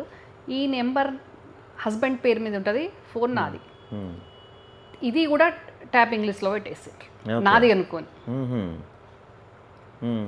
కానీ అది హస్బెండ్ పేరు మీద ఉంది. ఓకే. మీకు ఎలా తెలుసు లిస్ట్లో పెట్టారని? నాకు తెలుస్తుందండి డెఫినెట్గా. ఈ శకుని సంతోష్ గాడు డెఫినెట్గా ఈ రాష్ట్రంలో ఫస్ట్ ఫోన్ ట్యాపింగ్ చేయించే పేర్లనే నా పేరు ఉంటుంది. ఓకే. ఎలా తెలిసింది అని అంటే, ఒక సొంత అన్న కూతుర్నే నన్ను ఫామ్ హౌస్లోకి రానియలేదు, నా మీద అట్రాసిటీ కేసులు పెట్టించి నన్ను జైలుకి పంపించే పరిస్థితి చేసిన ఈ నీచ నికృష్టుడు ఆడపిల్లని కూడా చూడకుండా ఈ ట్యాపింగ్ నా ఫోన్ పెట్టడం దానికి ఏముంటుందండి? డెఫినెట్గా పెట్టిండు. కాకపోతే ఇప్పుడు ట్యాపింగ్ లిస్ట్లో ఉన్నదాన్ని బట్టి ఆ నెంబర్ నాది, పేరు మా హస్బెండ్ మీద ఉంది కాబట్టి ఇప్పుడు ఉన్న వాళ్ళు ఎవరైనా కూడా రమ్యారావు లేదు ట్యాపింగ్లా కానీ అలా హస్బెండ్ పేరుది కదా అని అనుకుంటారు కదా. అది నా హస్బెండ్ అని కూడా వాళ్ళకి ఎత్తు తెలుస్తుంది, ఈ పేరు మీద ఈ నెంబర్ ఉంది ఎవరో అని అనుకుంటారు కదా. మసూదన్ రావు అని నేను వాడుతున్న నెంబరు మసూదన్ రావు గారి పేరు మీద ఉంటుంది, హస్బెండ్ పేరు మీద. మసూదన్ రావు కొందరు తెలిసిన వాళ్ళకి కేసీఆర్ గారి అల్లుడు కుటుంబ సభ్యుడు అని తెలుస్తుంది, కానీ చాలా మందికి నా హస్బెండ్ అని కూడా తెలియాలని ఉంటుంది కదా.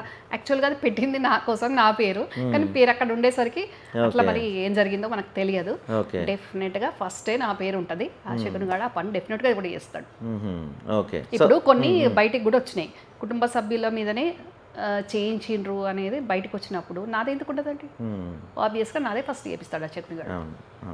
మేడం, ఇంకొక పర్సనల్ క్వశ్చన్. అంటే మీరు చిన్నప్పటి నుంచి, ఎందుకంటే మీకన్నా కేటీఆర్ కవిత చిన్న పిల్లలు కాబట్టి మీరు వాళ్ళని ఎత్తుకొని కూడా పెంచి ఉండొచ్చు బహుశా.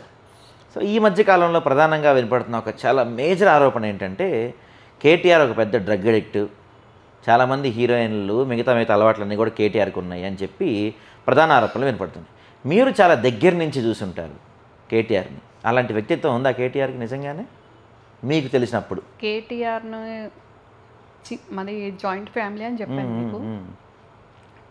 అసలు మామూలుగా జాయింట్ ఫ్యామిలీలో హ్యాపీగా ఉండడము అంటే నేను ఎక్కువ అగర్వాల్స్ మార్వాడీలలోనే చూశాను. అంత మాది కూడా అంత బాగుండేది, అంత మంచిగా ఉండేవాళ్ళం. ఎప్పుడైతే క్రమక్రమంగా కేసీఆర్ గారు రాజకీయంగా ఎదుగుతుంటే, మేము కూడా ఎదుగుతుంటే, పెద్దగా అవుతుంటే, చదువులకు కానివ్వండి వయసు రీత్యా ఎదుగుతుంటే, అప్పటికి కూడా బాగానే ఉన్నాం. కేసీఆర్ గారు ఎప్పుడైతే పార్టీ పెట్టినరో, ట్రాన్స్పోర్ట్ మినిస్టర్ అయినప్పటి నుంచి స్టార్ట్ అయిందండి ఇంకా ఫ్యామిలీలో.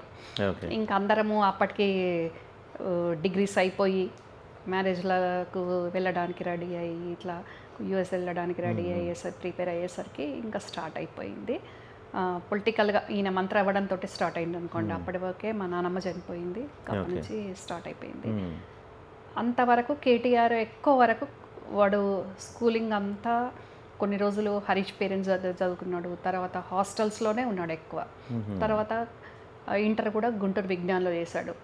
ఓన్లీ హాలిడేస్ టైంలోనే 1 వీక్ 10 డేస్కి అట్లా వచ్చేవాడు. వచ్చినప్పుడు కలిసి ఉండేవాళ్ళం.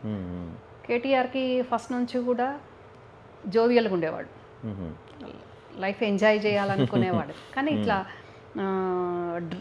డ్రగ్స్ కానీ హాస్టల్లో ఉన్న వాళ్ళు చాలా రకాలుగా ఉంటారు, స్మోక్ చేయడం కానీ డ్రింక్ చేయడం కానీ. కానీ అలాంటివి ఏం కేటీఆర్కి ఉండకపోయేది. చదువుకునేటప్పుడు అలాంటివి అస్సలు ఉండకపోయేది. హాలిడేస్కి వచ్చినప్పుడు కూడా మా ఇంట్లో మేమిద్దరమే చెస్ ప్లేయర్స్, కేటీఆర్ నేను. నాకు కాలేజీలో ప్రైజ్ వచ్చేది, చెస్ ఫస్ట్ ప్రైజ్ నాకు వచ్చేది. అట్లాగే ఇద్దరం చాలా టఫ్గా చెస్ ఆడుకునే వాళ్ళం. ఇంకా మా ఇంట్లో ఎవరు ఆడకపోయేవాళ్ళు. హాలిడేస్ వచ్చిందంటే నేను కేటీఆర్ మేమిద్దరమే చెస్ ప్లేయర్స్ని చెస్ ఆడుకునే వాళ్ళం. మూవీస్ చూసుకునే వాళ్ళం ఇంట్లో. అప్పుడు సీడీ ప్లేయర్స్ ఉంటాయి కదా, మూవీస్ థియేటర్స్ కూడా వెళ్ళకపోయే వాళ్ళం ఎక్కువ. కేసీఆర్ గారు, మేజర్ చంద్రకాంత్, ఎన్టీఆర్ గారు సినిమాలు అట్లా, కేసీఆర్ గారు ఎన్టీఆర్ గారు అభిమాని కదా, అట్లా వస్తే కేసీఆర్ గారు తీసుకెళ్తే కుటుంబం వెళ్ళాలి. మేము మూవీకి వెళ్ళాలన్నా కానీ పర్మిషన్ తీసుకొని వెళ్ళాల్సింది ఉండే. చెప్పకుండా, పేరెంట్స్కి చెప్పకుండా మూవీకి పోయే పరిస్థితి కూడా అప్పుడు లేకుండే, అంత సిస్టమేటిక్గా ఉండే. ఇంట్లోనే కేసీఆర్ గారు అసెంబ్లీకో బయటికి పోగానే ఆ DVD ప్లేయర్లో CD వేసుకొని ఇంగ్లీష్ మూవో తెలుగు మూవో అట్లా చూసుకునే వాళ్ళం, చెస్ ఆడుకునే వాళ్ళం. అంతే తప్ప ఇంకా వేరే అట్లాంటి అలవాట్లు అప్పుడు కేటీఆర్కి అస్సలు లేకుండే. బాగా మంచి సిన్సియర్గా మంచిగా ఉండేవాడు, సిస్టమేటిక్గా ఉండేవాడు. బయటకు వెళ్ళి ఇట్లా ఫ్రెండ్స్ అట్లా కూడా ఏం లేదు. తర్వాత నిజాం కాలేజ్లో డిగ్రీ చేసినప్పుడు కూడా అప్పుడు కూడా ఏంటి మన సిటీ బస్లో వెళ్ళేవాడు కాలేజ్కి. చాలా ఏడ్చేవాడు, నాకు బైక్ కావాలి, అందరు నవ్వుతున్నారు, నువ్వు ఎమ్మెల్యే కొడుకు, అది సిటీ బస్లో వస్తావా అని టీచ్ చేసేవాళ్ళంట అమ్మాయి వాళ్ళ. వచ్చి ఇంకా నేను కాలేజీకి వెళ్ళను, నన్ను అందరు టీచ్ చేస్తున్నారు, ఎమ్మెల్యే కొడుకునని. అంటే ఎవరు చెప్పుకోమన్నారని అడిగారు కేసీఆర్. నేనేం చెప్పుకోలేదు, తెలిసిపోయింది అని. బైక్ కొనిస్తేనే కాలేజీకి వెళ్తా అంటే, నువ్వు వెళ్ళినా పర్వాలేదు వెళ్ళకున్నా పర్వాలేదు, చదువుకుంటే ప్రయోజకుడు అవుతావు, చదువుకోకుంటే మన ఊర్లో ఉంది వెళ్ళి వ్యవసాయం చేసుకో, నేను బైక్ కొనియను అని కేసీఆర్ గారు. అంటే అంత సిస్టమేటిక్గా అంతా మంచి మానిటర్ చేసేవాళ్ళు. ఈ రాజకీయాల్లోకి వచ్చాక, టీఆర్ఎస్ ప్రభుత్వం వచ్చాకనే ఇలాంటి అలిగేషన్స్ నేను కేటీఆర్ మీద వచ్చినాయి వింటున్నా. కానీ కేటీఆర్కి అట్లాంటిది ఏం లేదు. ఈవెన్ కేటీఆర్ వైఫ్ కూడా మా వెల్మా కాకపోయినా అది కూడా అరేంజ్డ్ మ్యారేజే, వేరే అలాంటివి ఏం లేవు. మరి ఇప్పుడు ఎందుకు వస్తున్నాయో అలిగేషన్స్ అంటే, నేను యాక్చువల్లీ కేటీఆర్కు రాఖీ గట్టక కూడా 33 years అయింది. 33 years అయింది. గుంటూరులో విజ్ఞాన్లో ఉన్నప్పుడు కాలేజీకి పోస్ట్ చేసేదాన్ని, అక్కడికి వెళ్ళి కట్టే పరిస్థితి ఉండదు కదా. నేను కవిత ఇద్దరం పోస్ట్ చేసేవాళ్ళం, ఎప్పుడన్నా ఇక్కడ ఉన్నప్పుడు కట్టేవాళ్ళం. కానీ అది కూడా కట్టక 33 years అయింది. అంటే అప్పటి నుంచే మాకు ఎప్పుడైతే మా నాన్నమ్మ చనిపోయి ఈ శకుని కానీ ఫ్యామిలీ ఎంటర్ అయినప్పటి నుంచే డిస్టెన్స్ అంతా మెయింటైన్ చేశారు. అది జరిగింది. ఓకే. అయితే ఇప్పుడు మీరే అన్నారు కేసీఆర్ గారు కనీసం బండి కొనియమంటే కూడా కొనిచ్చాను, నువ్వు బస్సులో వెళ్తే లేకపోతే మానేసే అనే పరిస్థితి అన్న కేసీఆర్ గారికి ఈరోజు చూసుకుంటే మనం దేని గురించి మొదలుపెట్టినా అంటే, మనం కాళేశ్వరం అంటే 1,00,000 కోట్ల స్కామ్ అంటున్నారు, ఆఖరికి గొర్రెల పంపిణీ కూడా 1000 కోట్ల స్కామ్ అంటున్నారు. సో కేసీఆర్ గారికి అయితే ఇలాంటివి మీరు చెప్పిన మాటల ప్రకారం ఇలాంటివి ఇష్టం ఉండవు, లేదా ఆయనకు నచ్చవు ఖచ్చితంగా. సో ఇవన్నీ కూడా కేసీఆర్కి తెలియకుండా ఇన్ని 1000 కోట్ల స్కామ్ తెలంగాణ మొత్తం దోపిడీ జరిగి ఉండొచ్చు అంటారా? వీళ్ళు మీరు చెప్పిన ఈ నలుగురు కలిసి చేసి ఉండొచ్చా? కేసీఆర్ కూడా సరే ఇంకా అధికారం ఉంది కదా చేయండి అని ఆయనకి చెప్పుండొచ్చా? మీకు చెప్పాను, మాది జాయింట్ ఫ్యామిలీ, చాలా అతిపెద్ద ఫ్యామిలీ అని. ఇప్పుడు ఒక 300 members ఉంటాం. అంతకుముందు మా పెళ్ళిళ్ళు కాకముందు 100 అట్లా ఉన్న ఫ్యామిలీ. అంత పెద్ద ఫ్యామిలీ, 100 ఎకరాల ల్యాండ్ లార్డ్స్ ఉన్నోళ్ళము. కొన్ని సందర్భాల్లో ఫైనాన్షియల్ కూడా ఇబ్బంది పడ్డ రోజులు కూడా ఉన్నాయి. అంత రెడ్ కార్పెట్ అని నేనేం చెప్పను, అలాంటి పరిస్థితులు ఫేస్ చేసినాం, అన్నీ కూడా చూసినాం మేము, అప్ అండ్ డౌన్స్. కేటీఆర్కు బండి అడిగినప్పుడు కొనివ్వలేని పరిస్థితి కాదు. బండి కొనిస్తే ఇంకా కాలేజ్ నుంచి డైరెక్ట్గా ఇంటికి వస్తాడో రాడో, టీనేజ్లో కాబట్టి, అందులో అబ్బాయి కాబట్టి ఈ అందులో స్మార్ట్ కూడా ఉంటాడు కేటీఆర్ కాబట్టి మరి ఎటెటు తిరుగుతారో టీనేజ్లో అంటే కేసీఆర్ గారికి కొంచెం ముందు చూపు ఉంటుంది కదా, దాన్ని పసిగట్టి ఎందుకు వచ్చింది గొడవ, అదే కాలేజ్ బస్ అయితే డైరెక్ట్ ఇంటి దగ్గర దిగుతాడు ఇంటికి వచ్చేస్తాడు అన్న దాంట్లో ఆయన అట్లా అప్పుడు అవాయిడ్ చేశారు, కొనియలేక అని కాదు, అంటే అప్పుడే అంత మానిటర్ చేసేది ఆయన. సో ఇంకా ఎప్పుడైతే బీఆర్ఎస్ గవర్నమెంట్ వచ్చినాక కుటుంబ సభ్యులందరూ ఎంపీలు మంత్రులు ఇంట్లోనే ముఖ్యమంత్రి అన్నీ ఉండేసరికి అంటే దూరం నుంచి చూడడం వేరు, డైరెక్ట్ పాలన మన చేతుల్లో ఉండి ఒక్కొక్కరు ఒక్కొక్క పోర్ట్ఫోలియో మెయింటైన్ చేశారు కాబట్టి అవతల కూడా అక్కడ జగన్మోహన్ రెడ్డి ఉన్నారు కాబట్టి అప్పుడు వాళ్ళకు మంచిగా బాంధవ్యాలు గట్టిగా ఉండే కాబట్టి మరి రొయ్యలది వదిలిపెట్టండి, రొయ్యలది అనేది మనం దాంట్లో తప్పు తీయాల్సిన అవసరం లేదు. మనం ఎవరింటికి ఆతిథ్యంకి వెళ్ళినా వాళ్ళకు ఉన్నది మనకు పెడతారు, దాన్ని ఇంకా మనం అట్లా మాట్లాడడానికి కుదరదు. ఒక కేసీఆర్ గారికి ఒక బిడ్డలాగా రోజా ఆతిథ్యం ఇచ్చిండొచ్చు, దానికి మనం తప్పు పట్టడం ఏంది ఇక్కడ అనేది. ఈ స్కాములు గీములు ఎందుకు జరిగినాయి అని అంటే మరి జగన్మోహన్ రెడ్డి గారు వాళ్ళ ఫాదర్ ఉన్నప్పుడే ఒకప్పుడు రాజశేఖర్ రెడ్డి గారి పరిస్థితి ఏంది అనేది కూడా మనకు తెలుసు. కానీ జగన్మోహన్ రెడ్డి గారు మరి అంత ఈజీగా అన్ని లక్షల కోట్లు ఎట్లా సంపాదించిండ్రో మరి జగన్మోహన్ రెడ్డి గారికి తెలుసు ఆ బ్రహ్మ పదార్థం ఏందో. మరి ఆ జగన్మోహన్ రెడ్డి గారికి అప్పుడు కాళేశ్వరం ప్రాజెక్ట్ ఇనాగ్రేషన్కి ఆయనే వచ్చారు, జగన్మోహన్ రెడ్డి గారినే పిలిచిండ్రు. అదే తెలంగాణ ఇచ్చిన మా సోనియా గాంధీ గారిని కాళేశ్వరం ప్రాజెక్ట్ ఇనాగ్రేషన్కి పిలిస్తే ఎంత బాగుండేది. తెలంగాణ ఇచ్చిన తెలంగాణ ప్రదాత కదా సోనియమ్మ, పిలవకుండా వ్యతిరేకించిన తెలంగాణ వ్యతిరేకి అయిన జగన్మోహన్ రెడ్డి గారిని పిలిచిండ్రు. మరి ఆయనే ఇందులో ఉన్న వాళ్ళు ఎవరికి ఏమి చెప్పాడో ఏం చేశాడో ఎట్లా మానిటర్ చేశాడో మనకు తెలియదు. ఇంకా ఈ స్కామ్లన్నీ ఏ రకంగా జరిగినాయి ఎట్లా జరిగినాయి ఏంది అని మరి వేరే రాష్ట్రాల్లో ఉన్న వాళ్ళ సంబంధ బాంధవ్యాలతోట జగన్మోహన్ రెడ్డి గారితోట ఏ రకంగానో కానీ మరి కాంట్రాక్టర్లు మరి కేసీఆర్ గారు ఇది చేయండి అని చెప్పేస్తే కాంట్రాక్టర్లు వీళ్ళు కుమ్ముక్కయ్యా ఏం జరిగిందో తెలియదు. కానీ ఇప్పుడు ఆర్థిక నష్టం అయితే జరిగింది. ఓకే, మీరు ప్రత్యేకంగా తెలంగాణ ఉద్యమంలో మీరు కూడా చాలా చురుకైన పాత్ర పోషించారు. చాలామంది అందరూ తెలంగాణ కోసం పోరాడారు. ఇప్పుడు మనకి తెలంగాణ వచ్చి దాదాపు 12 సంవత్సరాలు దగ్గర అవుతుంది.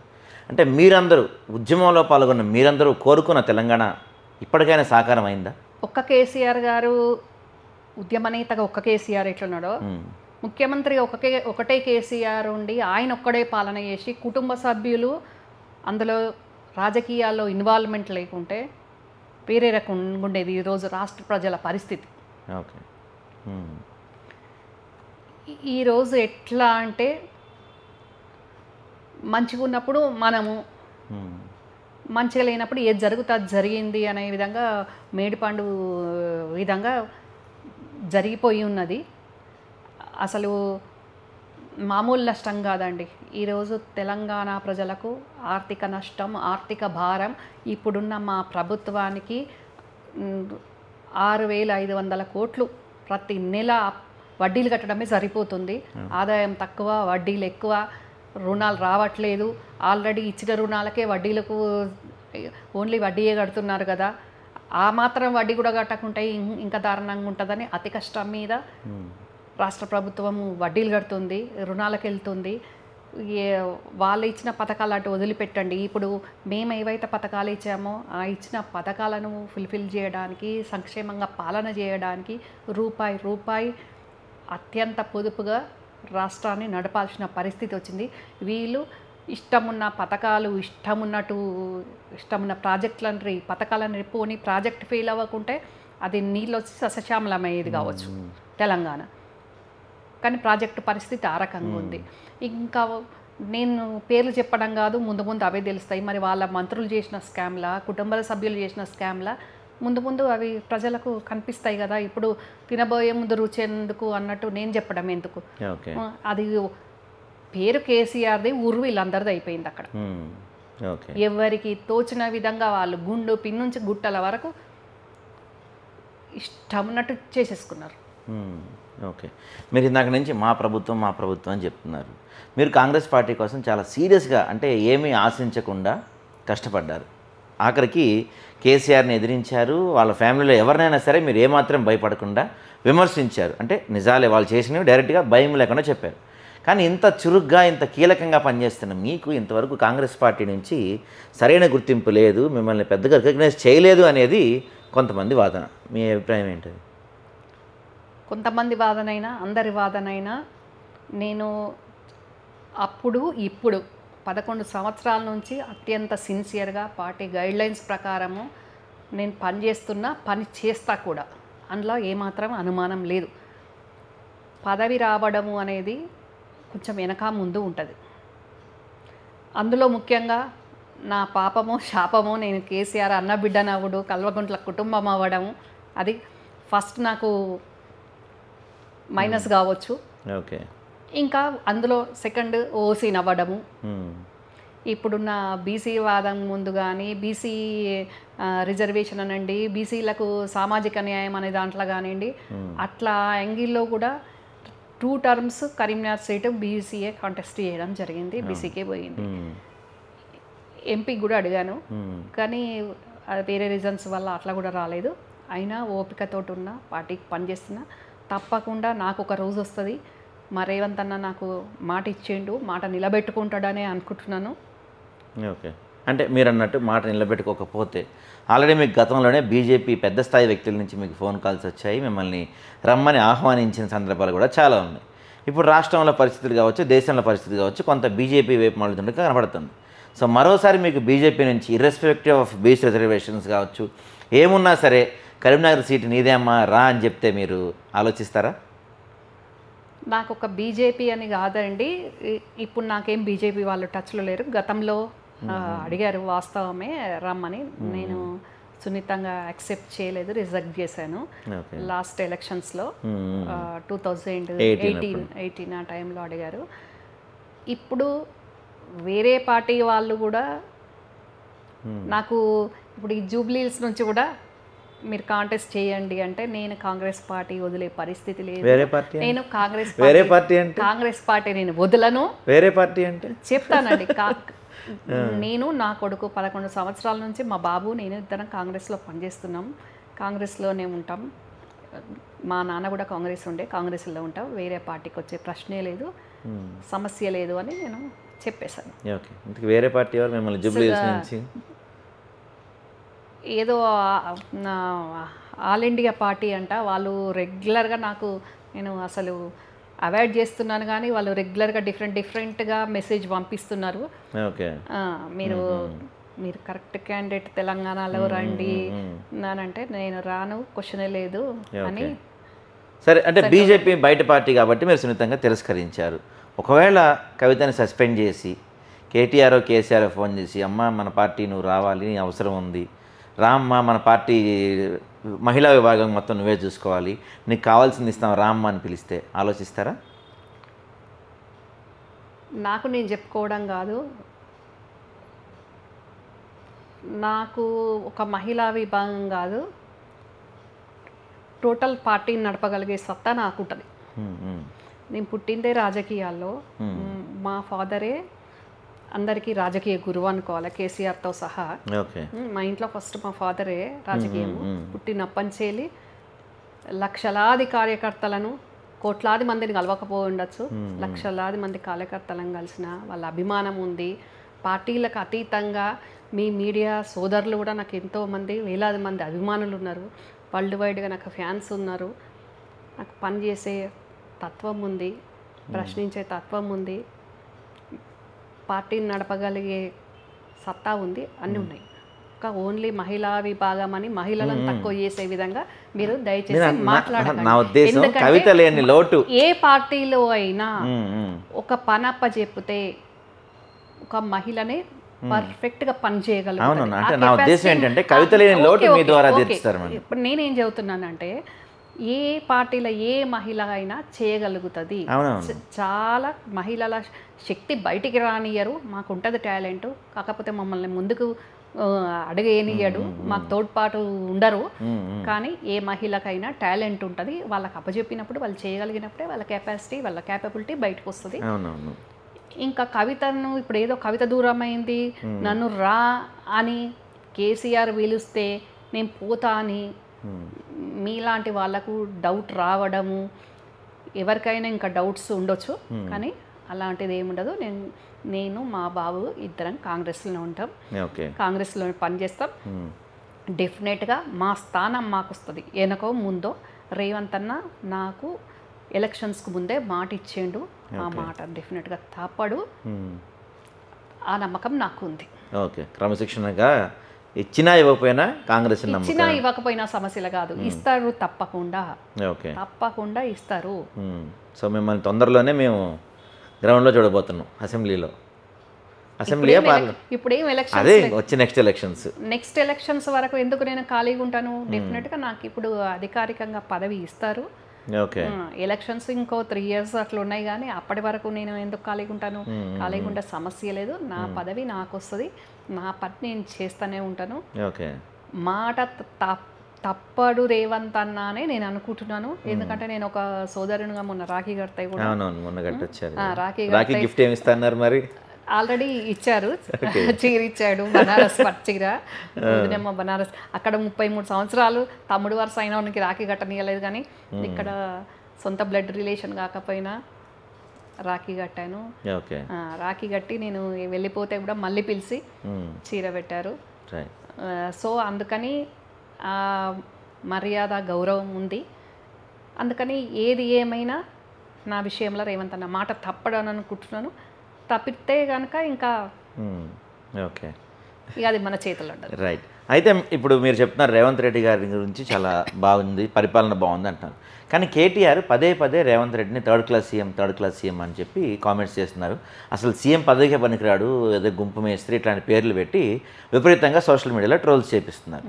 సో మీరు చూశారు, ఇద్దరు ముఖ్యమంత్రిని చూశారు, బాగా దగ్గర నుంచి చూశారు. మీరు చెప్పండి, కేసీఆర్ గారి పరిపాలన, రేవంత్ పరిపాలన ఏది బాగుంది, ప్రజలకు ఏది ఎక్కువ చేరువవుతుంది? అది కేసీఆర్ గారిది రీజనల్ పార్టీ, కేసీఆర్ గారు పుట్టించుకున్న పార్టీ. ఇది 125 ఏళ్ళ చరిత్ర ఉన్న కాంగ్రెస్ పార్టీ.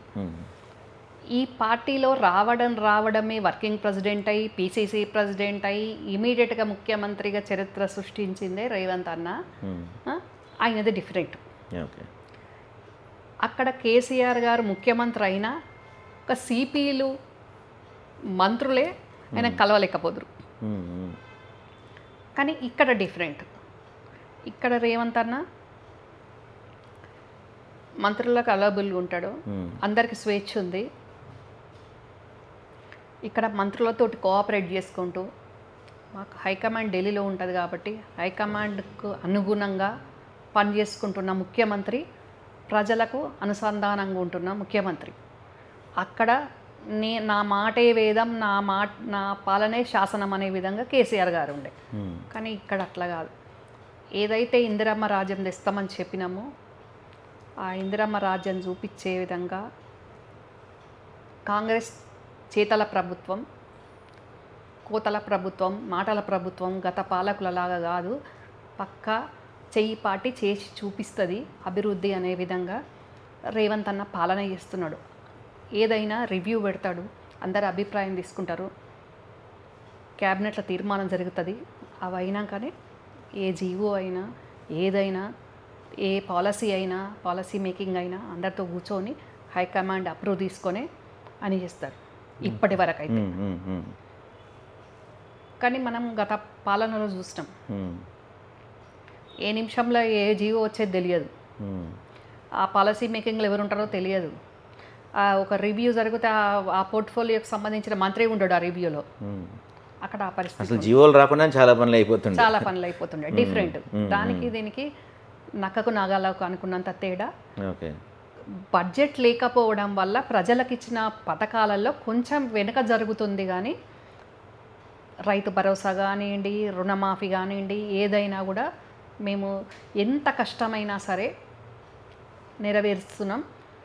చాలా ఆర్థిక పరిస్థితి చాలా ఇబ్బందికరంగా ఉన్నా కూడా కేవలం తెలంగాణ ఇచ్చిన మన కాంగ్రెస్ పార్టీ 10 సంవత్సరాలు లేకపోవడం వల్ల ప్రజలకు నష్టం జరిగింది కాబట్టి ఇప్పుడు మనకు కష్టమైన ఆ నష్టాన్ని భరించుకుంటూ ప్రజలకు మంచి చేయాలి అనే దాంట్లో రేవంత్ అన్న మా మంత్రులందరూ కూడా కష్టపడుతున్నారు. ఓకే. డెఫినెట్గా ప్రజాపాలన బాగుంటుంది. ప్రజలకు కొంచెం ఇబ్బంది అవుతుండొచ్చు. అప్పుడేమో మిగులు రాష్ట్రం, ఇప్పుడు అప్పుల రాష్ట్రం. మిగులు రాష్ట్రంలో అప్పులు, కొత్త రాష్ట్రం కాబట్టి అప్పులు ఎవరైనా 1000 కోట్లు ఇచ్చిండ్రు, వీళ్ళు ఇష్టం ఉన్నట్టు అన్ని రకాలుగా స్కీములు ఇచ్చేసిండ్రు. కానీ ఇప్పుడు ఆ పరిస్థితి లేక కొంచెం ఇబ్బంది జరుగుతుంది కాబట్టి ప్రజలు కూడా అర్థం చేసుకోవాల్సిన అవసరం. రైట్. అయితే మేడం ఇంకొక చిన్న క్వశ్చన్, మిమ్మల్ని ఒకవేళ ఇబ్బంది పెట్టచ్చేమో. కేసీఆర్ గారు మీకు దాదాపు తండ్రి సమానులు. ఓకే. సో ఈ కాళేశ్వరం కేసు కావచ్చు, కొన్ని కేసుల విషయంలో రేవంత్ రెడ్డి గారు చాలా బలంగా ఉన్నారు, ఖచ్చితంగా అవి ప్రూవ్ చేస్తాం, వీళ్ళని అరెస్ట్ చేస్తామని చెప్పి చాలా బలంగా చెప్తున్నారు. సో ఇప్పుడు మీకు ఒకవేళ కేసీఆర్ గారిని అరెస్ట్ చేస్తే రాజకీయ ప్రత్యర్థిగా ఆయనకి శిక్ష పడింది అనుకుంటారా, ఒక కూతురుగా బాధపడతారా? ఆ పరిస్థితి వస్తే మీరు అన్నట్టు తప్పు ఎవరు చేసినా శిక్ష జరుగుద్ది. గతంలో తప్పులు చేయని వాళ్ళకు కూడా శిక్షలు జరిగినాయి. కానీ ఇప్పుడు తప్పు ప్రూఫ్ అయ్యి శిక్ష పడితే అక్కడ రాజకీయాల్లో ఆ కోణంలోనే చూడాల్సి ఉంటుంది. ఓకే. ఇంకా ఇక్కడ తండ్రి కూతుర్ల బంధంకి వచ్చేసరికి బాబాయ్ కాబట్టి డెఫినెట్గా బాధపడే పరిస్థితే ఉంటుంది. ఎందుకంటే ఆయన ఎంత కష్టంగా ఒక్కొక్క మెట్టు ఎక్కుకుంటా మాజీ ముఖ్యమంత్రి అయ్యిండ్రో దగ్గరుండి చూసిన వ్యక్తిని నేను. ఈరోజు గౌరవంగా మాజీ ముఖ్యమంత్రి అనకుండా ఒక జైలుకు, బాబాయ్ జైలుకు వెళ్ళిండు అనేది బాధాకరంగానే ఉంటుంది డెఫినెట్గా. ఆయన ఒక మాజీ ముఖ్యమంత్రి ఉంటే అలా బాధపడాల్సింది ఏమీ లేదు. రాజకీయాల్లో గెలుపు ఓటములు అనేది సహజం. కానీ ఒక స్కామ్లో అరెస్ట్ అయ్యే పరిస్థితి అయినా వస్తుంది అని నేను అనుకోను. అరెస్ట్ అయితే మాత్రం అది నేను కూతురుగా, బాబాయ్గా బాధపడే అంశం. ఓకే. దీంతో పాటుగా మీరు ఇందాక నేను చెప్తున్నారు, రేవంత్ రెడ్డి గారు చాలా సీరియస్గా అన్ని విషయాలపైన ఫోకస్ చేస్తున్నారు. కానీ సంతోష్ రావు చేసిన టానిక్ స్కామ్ అనే ఒక స్కామ్ గురించి ఇంతవరకు కాంగ్రెస్ పార్టీ ఒక కమిటీ వేయడం కానీ దాని గురించి ముందుకు తీసుకెళ్లే ప్రయత్నాలు ఏమీ జరగట్లా. అక్కడ ఏమైనా కాంప్రమైజ్ అయ్యారా గవర్నమెంట్తో, రేవంత్ రెడ్డితో సంతోష్ రావు కానీ ఏమన్నా? అట్లా ఉంటుందని రేవంత్ అన్న అట్లా కాంప్రమైజ్ అవుతాడు అని ఇప్పటి వరకు అయితే నేను అనుకోలేదు. ఇప్పటి వరకు అయితే అట్లాంటి లేదు. ఏదైనా రేవంత్ అన్న అందరిది ఒక రకంగా ఉంటుంది వ్యవహారం, రేవంత్ అన్నది ఒక రకంగా ఉంటుంది.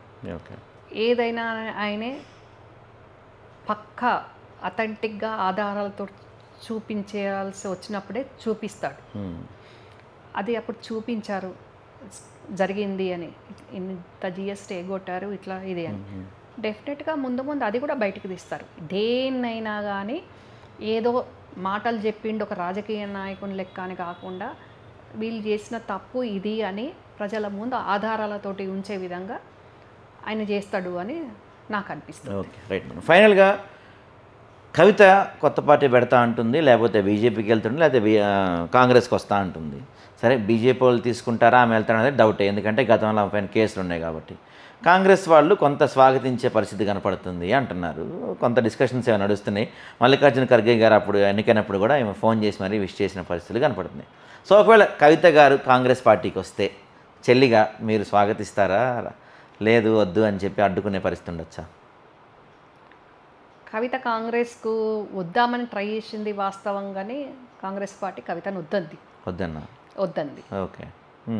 కవిత కాంగ్రెస్కి వచ్చే పరిస్థితి లేదు. కాంగ్రెస్ వద్దంది, బీజేపీ వద్దంటుంది. ఆమెమో మరి బయటికి వెళ్ళి కొత్త పార్టీ పెడతారా? ఇంకా బీజేపీకి వెళ్ళడం ఆమెకి ఇష్టం లేదు కదా. బీజేపీ మీద గట్టిగా మాట్లాడలేదని కవిత అంది కదా.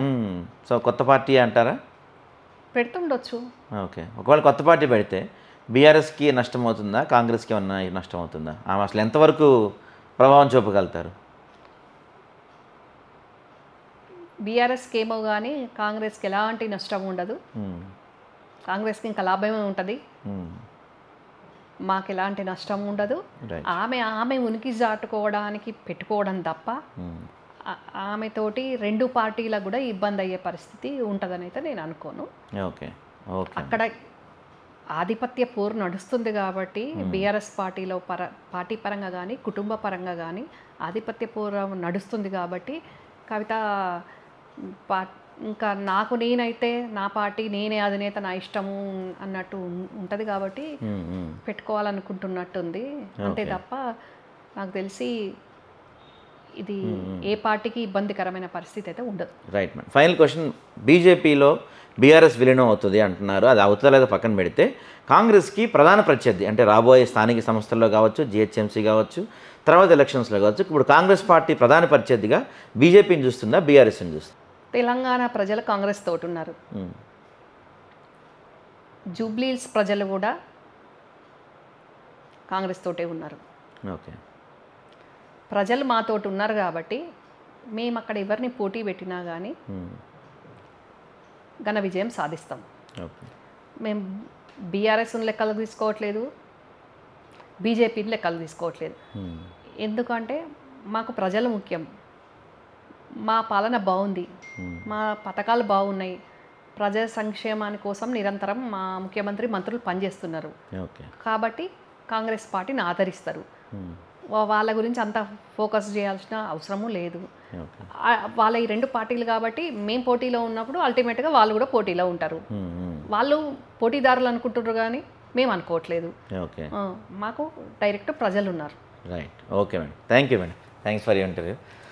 ఇది రమ్యారావు గారితో ఇంటర్వ్యూ. చూస్తూనే ఉండండి ఆదాబ్ టీవీ.